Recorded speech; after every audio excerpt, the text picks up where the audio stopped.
negative of x minus 3 over 2. Ben, I got a seat right next to me right here. Okay, so inside of this can be positive or negative. Okay, so we have to solve for both of these. So multiply by 2, you're going to get x minus 3 is greater than or equal to 10.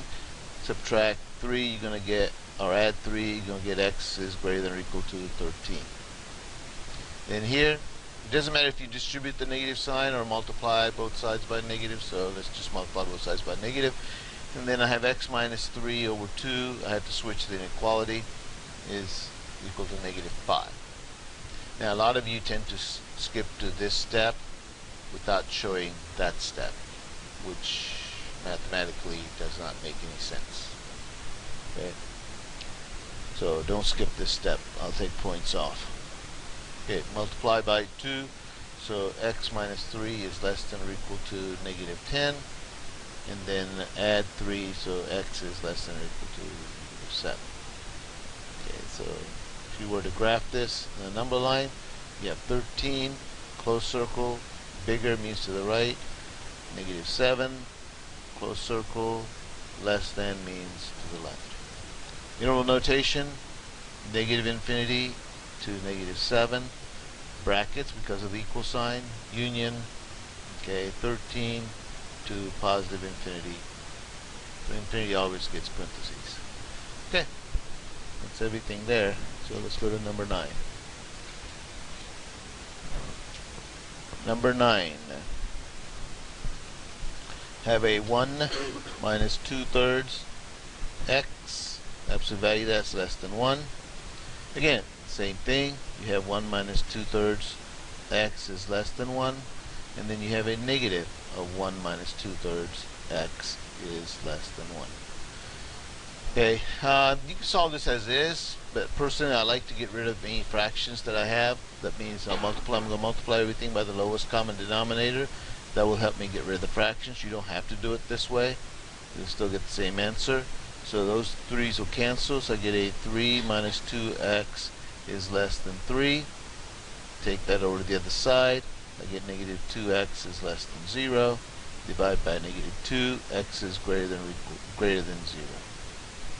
Then over here, let's get rid of the negative sign by multiplying both sides by negative 1. So 1 minus 2/3 x is greater than negative 1. Let's get rid of the fractions by multiplying everything by 3. Okay, so there'll be 3 minus 2, because these will cancel, minus 2x is greater than negative 3. Bump it over, negative 2x is greater than negative 6. Divide by negative 2, x is less than positive 3. So what you have is less than positive 3, greater than 0. On a number line, it looks like this. Okay, the 0 here, positive 3 there. They both get open circles, okay, because there's no equal sign. And bigger than 0 is to the right, and smaller than 3 means to the left, so it's going to be like that. So in interval notation, it will be 0, 3, and both of them get parentheses. Alright, moving on to section 2. Yes. 4. Alright. 3. Okay. 3 and 4. Okay, let's take a look at 3. You have x squared y minus x squared plus 4y is equal to 0. Okay, here they're asking for symmetry for x and the y-axis and the origin. So an even function is symmetric to the y-axis. An odd function is symmetric to the origin. And then you have a function that's not really you have something which is not really a function, but is symmetric to the x-axis. So that's what it means by symmetry. Y-axis symmetry, origin symmetry, x-axis symmetry. Well, how do you check for each one of these? Well, to check for the y-axis, you're going to take an x and a negative x. And when you put that in there, you're going to get the same thing. So all it means is we just have to replace every x with a negative. So negative x, quantity squared, Jessica, it's for you. Congratulations. You won the Tardy of the Year award.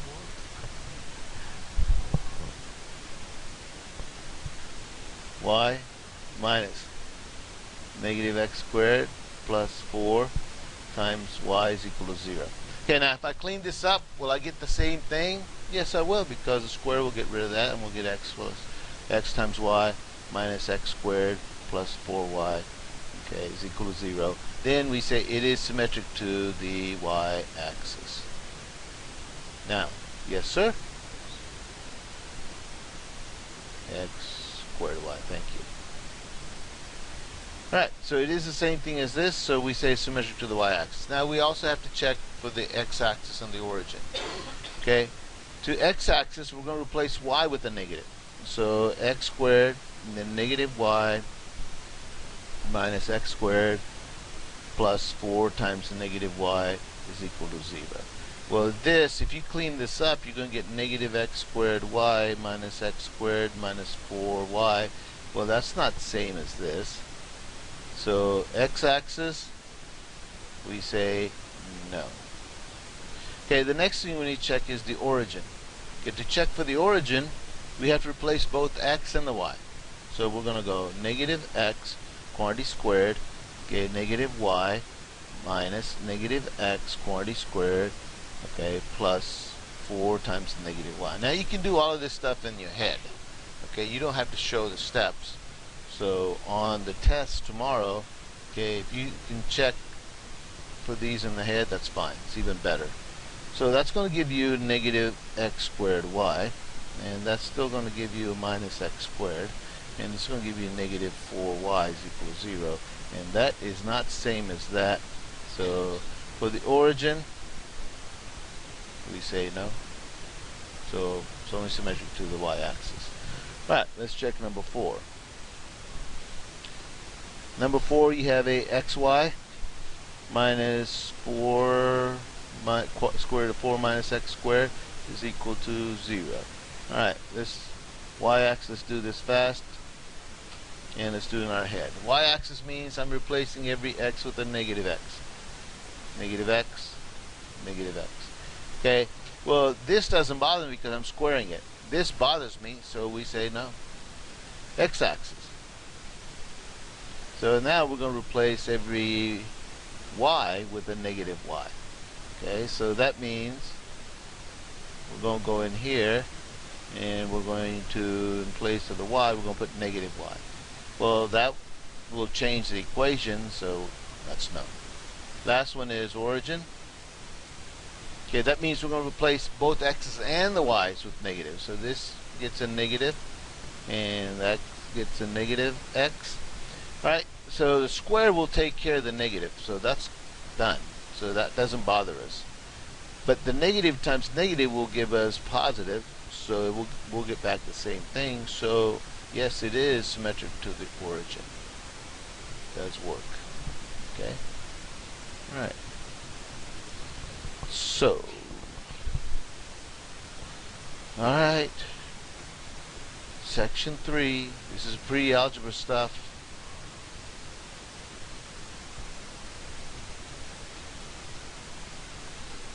Yes, Stacy.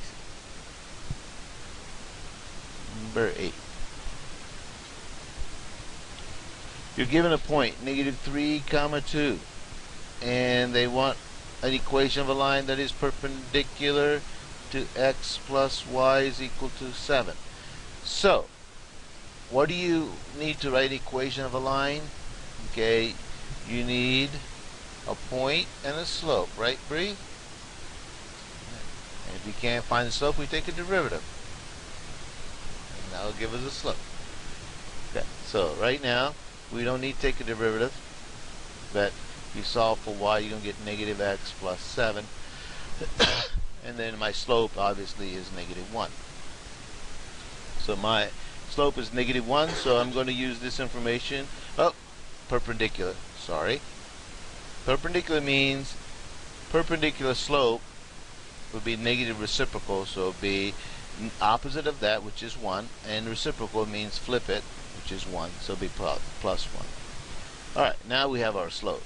So equation of a line is y minus 2 is equal to 1 times x plus 3.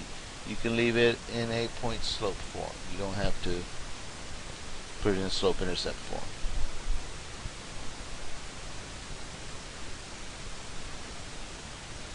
Okay, section 4. Evaluating functions. Yes. 6. Yes. With that, last one, 6. Of the second 6. Okay. We'll call that 6b. It's 2 6s. Alright, Jake, unless you change your religion and you're praying, I suggest you sit up, please. Thank you. Okay, number 6. F of x is equal to 1 over x.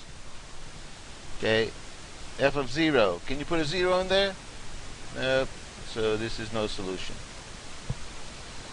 Okay, f of x plus delta x. All that means is go to the function, replace x with x plus delta x. Done. Okay, the last part. F of x plus delta x minus f of x all that over delta x. So we already know what that is. We just did that. So that's 1 over x plus delta x. Minus f of x means 1 over x all that over delta x. And for right now, we're going to leave it like that. Next year, you'll simplify that. Alright, let's go to second 6. We'll call that 6b. You're given a function f of x is equal to 1 over square root of x minus 1. Okay, a. F of x minus f of 2, all that over x minus 2. Okay, f of x is that right there. So I'm going to write 1 over square root of x minus 1. Minus. F of 2 means to plug in 2. So when I plug in 2 in place of x, I'm going to get 1 over square root of 1, which is really 1. All that over x minus 2. So this becomes 1. And there's your final answer. Okay, B. F of x minus f of 1, all that over x minus 1. Okay, so now f of x is 1 over square root of x minus 1 minus, we're going to try to plug in 1. Can't plug in 1. We're in trouble. We can't find f of 1 because putting 1 right there is going to give a 0 in the denominator. So this will be no solution.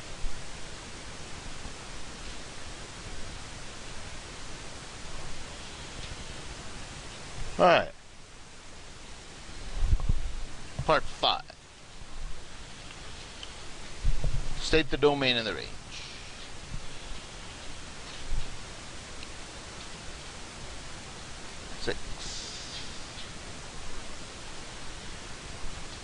Right, 6. You have y is equal to square root of a 9 minus x squared. Okay, it is easier to state the domain and the range if you know the graph, and that's why I gave you problems that you can really graph. Okay, so in order for you to graph, you're going to square both sides. You're going to get y squared is equal to 9 minus x squared. Bump the x squared over, you're going to get x squared plus y squared is equal to 9. At this point, you know you have a circle with a radius of 3 and the center is at 0, 0. You should know that by now. 3, 3, negative 3, negative 3, and that is your circle.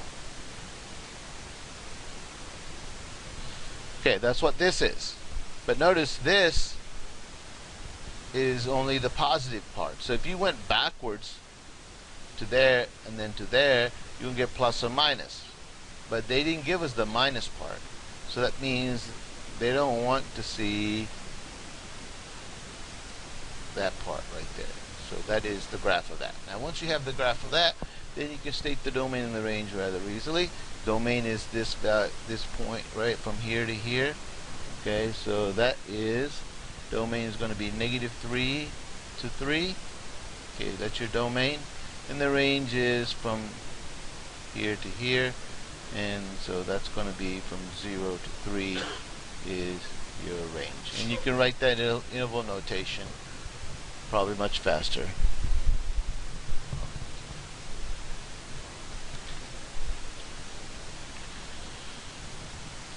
All right.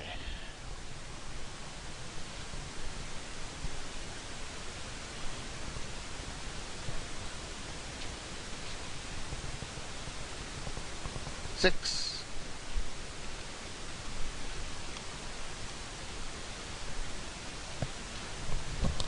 Yeah, Anna? Huh? Two. Oh, popular. Alright, let's do 2. Number 2.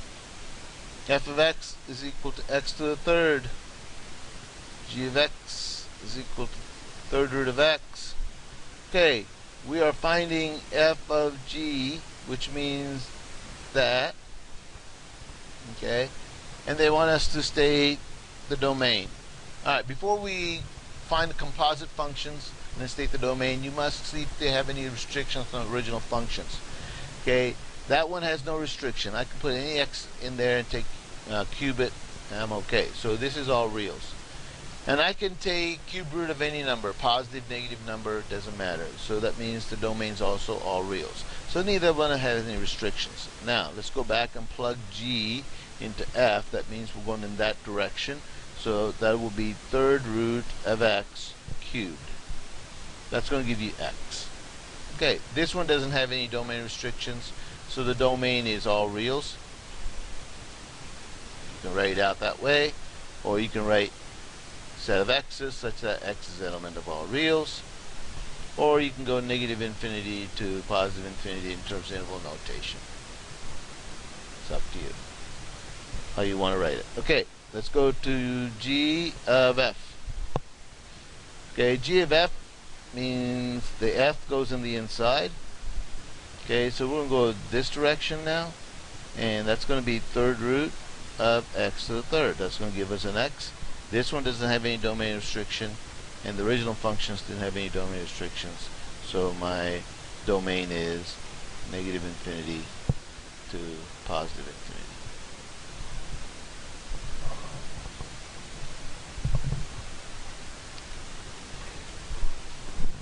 Alright. Section 7.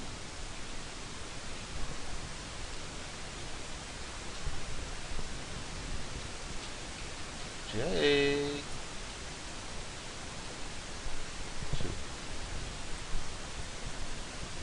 2. Alright. Determine whether the given function is even, odd, or neither. Okay, this is 2. Okay, y is equal to the third root of x.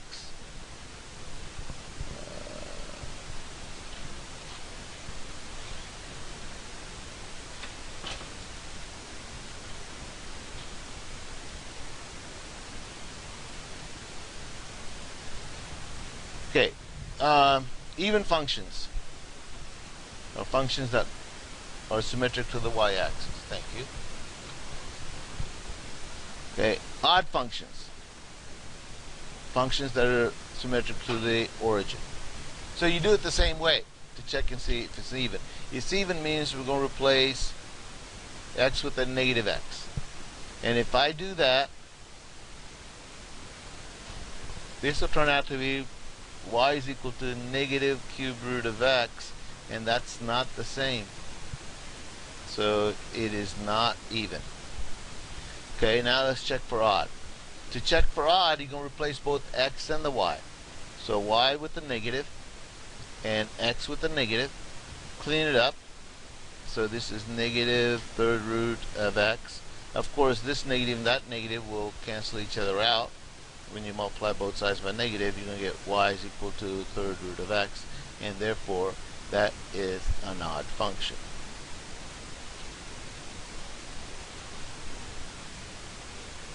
Okay?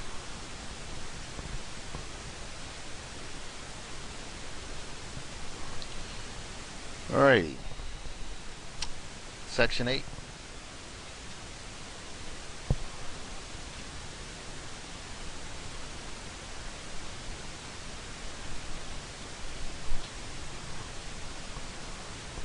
Alright. Section 9. If it's a unit circle, I want exact answers. When I say exact answers, those are 0, plus or minus 1, plus or minus 1/2, plus or minus rad 3 over 2, and plus or minus rad 2 over 2. Those are exact answers. So if it comes off a unit circle, I don't want to see a decimal. I don't want you punching your calculator. But if you have 11 pi over 5, you know that's not part of the unit circle, so you can just punch it in your calculator and then give me whatever your calculator tells me, provided that you are in radians right there. So make sure when you do it in degrees, because we're going to go back and forth in the midterm, because sometimes you have to use degrees, sometimes you have to use radians. Okay? And if you don't come and ask me today how to convert to radians and degrees on your calculator, I will not help you tomorrow. So if you have any calculator problems, take care of that today, not tomorrow. Alright. Part 10, solving trig equations. Matter of fact, I was nice. I didn't put any really hard ones on this review, because we know they can get really ugly. We've done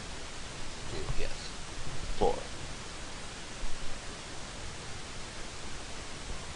Okay, let's look at 4. I have a 2 cosine squared x minus cosine of x is equal to 1, and I have a domain restriction, and the domain restriction is 0 to 2 pi, but excluding 2 pi. Okay, this is a quadratic. That means I got to take everything to one side and cross my fingers that I can factor, because you know if I can't factor, I'll have to use a quadratic formula, and that gets pretty ugly really fast. Okay, now I think we can factor, so it should be a piece of cake. I get 2 cosine of x and a cosine of x, 1 and a 1. Of course I need a negative 1 in the middle, so it means I need negative there and plus there. Set that equal to 0, I get cosine of x is equal to negative 1/2. Set that equal to 0, I get cosine of x is equal to 1. Now just go to the unit circle and find out where cosine is equal to negative 1/2. Okay, so cosine is negative 1/2 here, and it also negative 1/2 there. So where is there?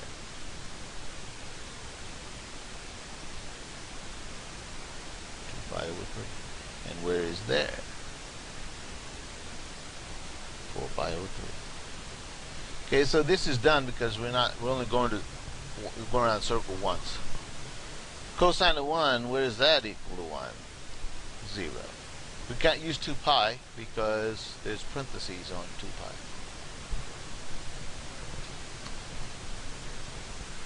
pi. Alright, graphing. Section 11. Graphing trig functions. Yes, Anna? 13 and 15. Okay. Huh? 12.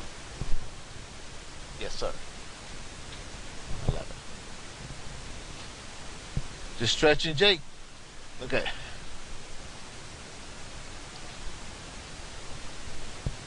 I did 12 in the notes? Yep.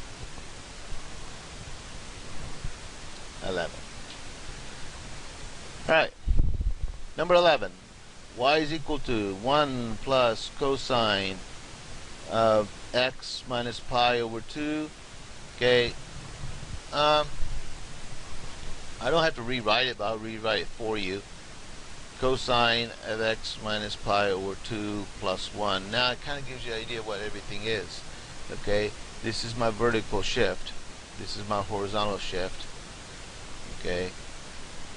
And of course my amplitude is right there, which is 1. So my amplitude is 1. My frequency is right there. So my frequency is 1. Okay, and frequency, when I graph, I need the period. So that means I'm going to take 2 pi divided by 1, and that will give me my period. Okay, and then my horizontal shift is going to be pi over 2 units to the right, and then my vertical shift is 1 unit up. So I'm going to take care of this last because that's just the way I like to do it. Some teachers do it a little differently, so it's easier for me to do it this way.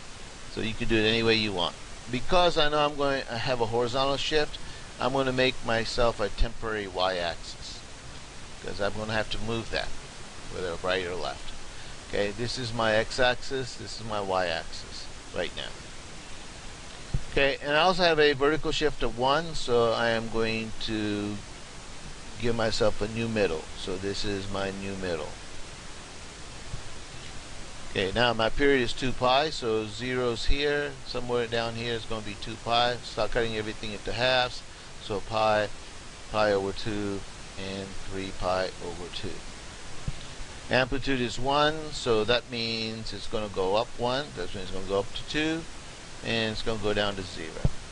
This is a positive cosine curve. Positive cosine curve starts on the top, okay, then crosses the middle, and then hits the bottom, goes back to the middle, and goes back to the top. So that's how easy it is to sketch the graph of this. Except we need to take care of the horizontal shift, pi units to the right. That means I need to move my y-axis to the left or move the whole curve to the right. Doesn't matter. So I'm going to move my y-axis to the left and regroup everything that I have on the y-axis. That means I'm going to put 2 there, 1 there, and that's 0. And I can erase my old y-axis because I don't need that anymore. Okay, so it's rather confusing. Now, because I moved my y-axis to the left, and that's my new 0, this is no longer 0. I have to add pi over 2 to everything. So this is now pi over 2. Okay, this is no longer pi over 2, this is just a pi. And then when I add pi halves to pi, I'm going to get 3 pi over 2. And then of course the next one, 3 pi over 2 now becomes 2 pi. Okay. And then finally, when I add pi over 2 to 2 pi, okay, and that will become 5 pi over 2. And there it is.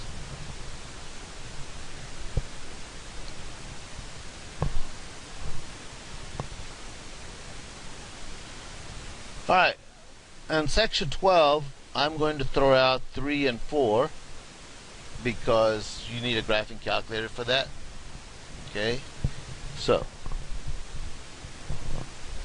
I already did 2. What? Oh, you asked for inverse functions too?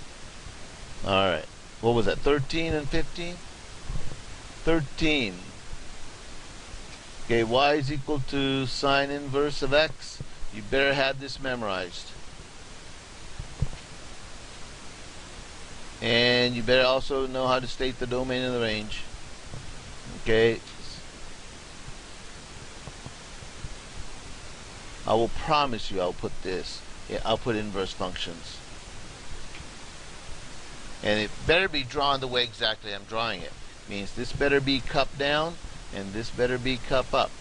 And it better have a curvature to it also. X on the y-axis. It's going to be pi over 2. It's going to be negative pi over 2. And it's going to be negative 1. And it's going to be 1. And the domain is negative 1 to 1. And the range is negative pi over 2 to pi over 2. Okay. 15. Y is equal to tangent inverse of x. Okay, tan inverse looks like this. It's cup up and it's cup down. And it will have horizontal asymptotes rather than vertical asymptotes. It will have 2 of these Okay, the first horizontal asymptote on the top is going to be pi over 2, and then second one is going to be negative pi over 2. Okay, the domain is all reals, negative infinity to positive infinity. Range is negative pi over 2 to positive pi over 2, and parentheses because you have asymptotes there, no brackets.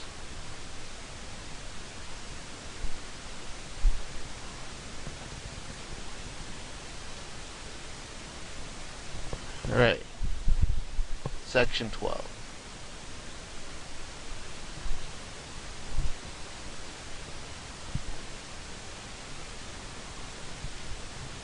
Okay, section 13.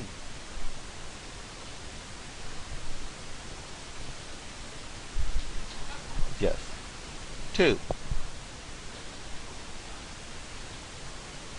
I don't hear anything. 2, what else? Thank you. Okay.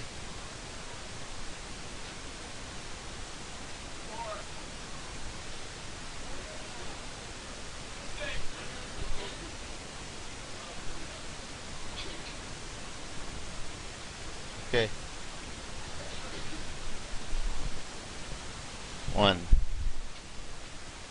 F of x is equal to 1 over x. Alright, x-intercept, y-intercept, asymptotes, okay, and the domain, okay, you don't have to graph these, because if we graph it, we'll have to talk about horizontal asymptotes, and if you want me to talk about horizontal asymptotes, I have to talk about limits, and if I talk about limits, I have to talk about the end behavior as x goes to positive, negative infinity, which I don't want to talk about, so no graphing. Okay, having said that, x-intercept. We're going to turn y into 0. That means 0 is equal to 1 over x. Is that possible? No. So we say none. Y-intercept. We're going to turn x into 0. So y is equal to 1 over 0. Is that possible? No. So we say none. Okay, and the asymptotes. Okay, asymptotes, it has one vertical asymptote. And that's whenever the bottom turns into 0. When does the bottom turn into 0? When x is equal to 0. It has horizontal asymptote, but like I said, we're not going to talk about that. Okay, and the domain. Well, domain is going to depend on your asymptotes. So that means the domain is, you can write this out, domain is equal to all reals, okay, and x cannot equal to 0. Or you can write in interval notation, negative infinity to 0, union 0 to positive infinity, or you can write it as negative infinity to positive infinity, and x cannot equal to 0. Or you can write it as set of x's such that x is an element of all reals, and x cannot equal to 0. You pick. They're all valid answers. Alright, let's go to the next prime number, 2.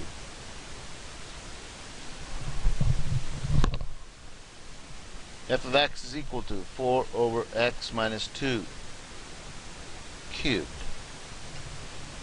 Okay, clearly you can see x cannot equal to 2. So that means that's where my vertical asymptote is. Okay, x is equal to 2. Okay, vertical asymptote is x equal to 2. Okay, how about x-intercept? X-intercept when y is 0. 0 is equal to 4 over x minus 2 cubed. Is that ever equal to 0? Only way a fraction ever equal to 0 is if the what is equal to 0? Top. If the top is 0. Top is never 0. It's always 4, so that's none. Okay, y-intercept. Y-intercept means we're going to set x into 0, so 4 over 0 minus 2 cubed, which is going to give me 4 over negative 8, which is going to give me negative 1/2. That's my y-intercept. Domain. Well, domain is going to be based on this right here. So domain is all reals, and x cannot equal to 2. Alright, What's the next prime number after 2? 3. Look at that. You guys are smart. Yeah, you must go to Westview.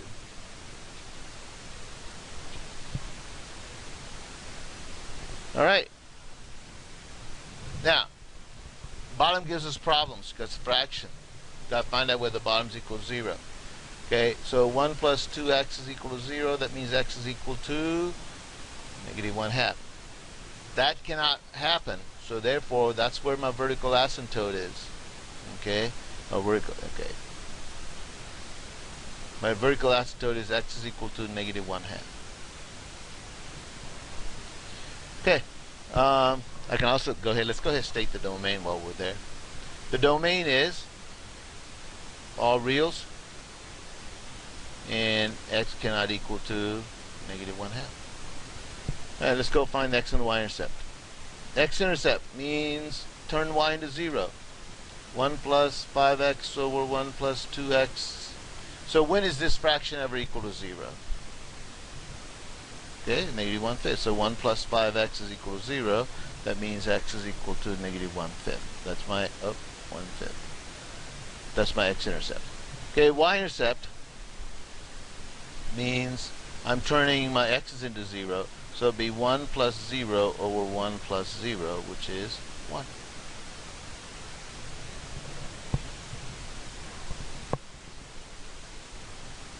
Alrighty, number 5. Number 5, you have a y is equal to x to the third minus 2x squared minus 8x, all that over x squared minus 16. Okay, I can't do anything about this unless I start factoring. Okay, so let's go ahead and take out an x on the top, so it's going to give me x squared minus 2x minus 8, and then I can factor the bottom. That's difference of 2 squares, x plus 4 times x minus 4. That'll give me a little bit of hint on how to factor the top some more. Okay, obviously I can factor the top some more. I'm going to get x and an x. Okay, factors of 8. Okay, you want to go 4 and 2, so it'll be minus 4 and x plus 2. All that over x plus 4, x minus 4. Okay, there's two numbers x cannot be right now. X cannot equal to plus or minus 4. Okay, so that means my domain, okay, is all reals, and x cannot equal to plus or minus 4. Okay, now vertical asymptote is going to be a little different right now, because I can cancel off this and this. That really creates a hole in the graph at 4. But I have nothing to cancel this off, so this is my vertical asymptote. Okay, this is called what's a removable discontinuity. We'll talk about that more next year. Okay, and this is a non-removable discontinuity, which creates a vertical asymptote. So my vertical asymptote is, okay, x is equal to negative 4. Right. So my x-intercept, I'm going to turn y into 0. 0 is equal to, I'm going to look at in a factored form, in reduced form. Okay? So, x times x plus 2, all that over x plus 4. That's what I have once I reduce that. So when is this ever equal to 0? When x is equal to 0, when x is equal to negative 2. Those are my x-intercepts. What are my y-intercepts? Okay, that means I'm turning all the x's into 0. So it'll be 0, x, 0 plus 2, and then 0 plus 4. Okay, the top's going to turn into 0, bottom's 4, so that's 0. So my y-intercept is y is equal to 0. Alrighty. Law of sines and cosines.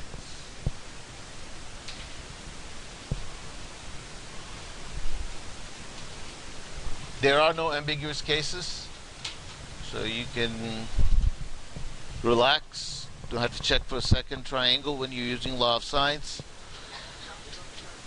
What's that?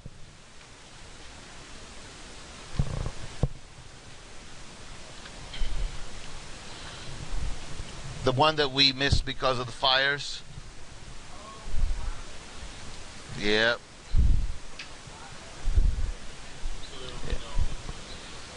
There will not be any ambiguous cases because you guys are unclear about the ambiguous case.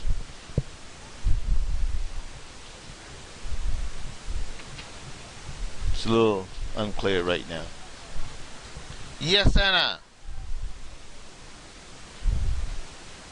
Section 39.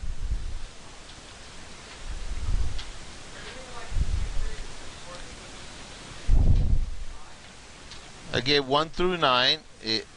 They were all in boxes. No. There was 1 through 9 for law of sines. Yes. And then you got 1 through 4 law of sines and cosines. Yes, ma'am. Your notebook you're responsible for is the review packet, which is what I just went over. But I am going to take a question on law of sines and cosines, put it on the midterm. Are we settled on law of sines and cosines? No ambiguous cases. We're good to go. Yes, Anna. Number 7. All right, you got a calculator with you, Anna? Okay, I need your calculator help. It'll go much faster. This is number 7. Law of sines, cosines. We have a triangle, a non-right triangle. And it says S, and we have an X, and we have a Z. And they tell us the angle Z is 52 degrees. And they tell us SX is 46.2 and ZX is 44.8. Thank you.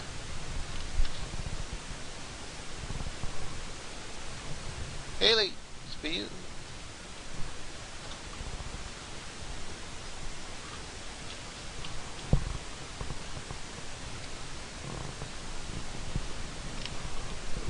All right. Before we start, any guesses? Is it law of sines or law of cosines? Sines. How can you tell, Daniel? Very good. Whenever you have an angle and a side across from that, you can use law of sines. Okay? Otherwise, you have to use law of cosines. All right. Here we go. So sine of 52 degrees is to 46.2. Okay, that means we're going to have to find the angle S. So sine of angle S is to 44.8. All right, Anna. Tell me what sine of 52 degrees is and divide by 46.2.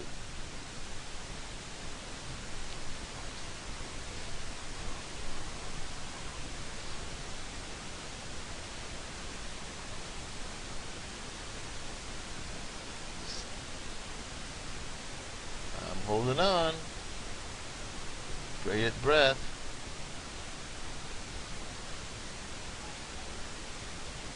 .017. Okay, and multiply that by 44.8.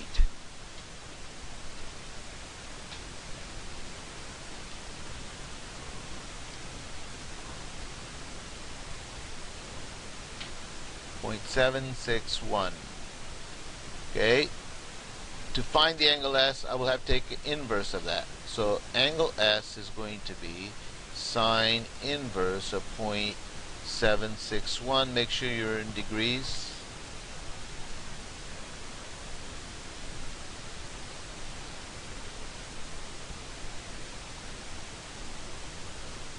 .55. So we'll just go 50 degrees. So we'll round all the degrees to whole numbers.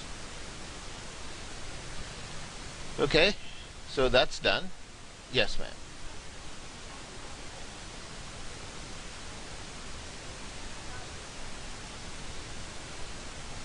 this one right here.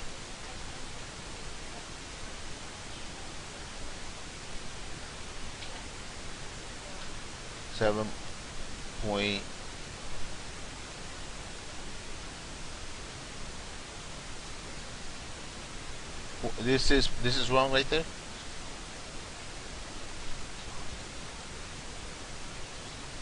That. Okay. Got 4. I wrote it wrong. So it was. Okay, 0.764. Are we good? All right. So what's left to find then? Angle X. How do I find that? If I know that to be 52 degrees and that is 50 degrees.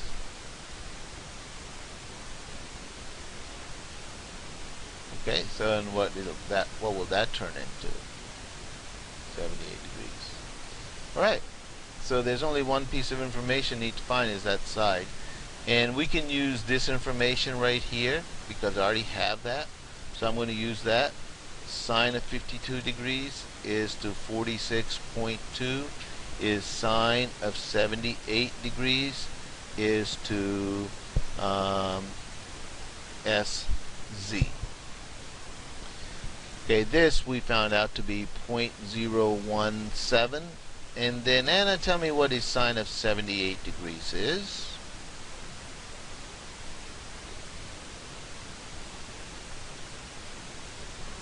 .97. Got one more digit for me? 8. Thank you.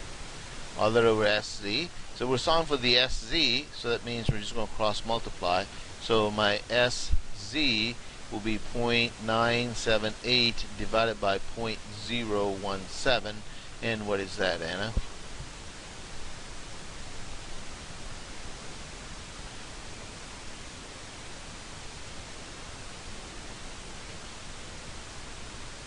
What is it? 7.5. Okay. Right. Found all the sides, all the angles. Okay. And it's not even a right triangle. Okay.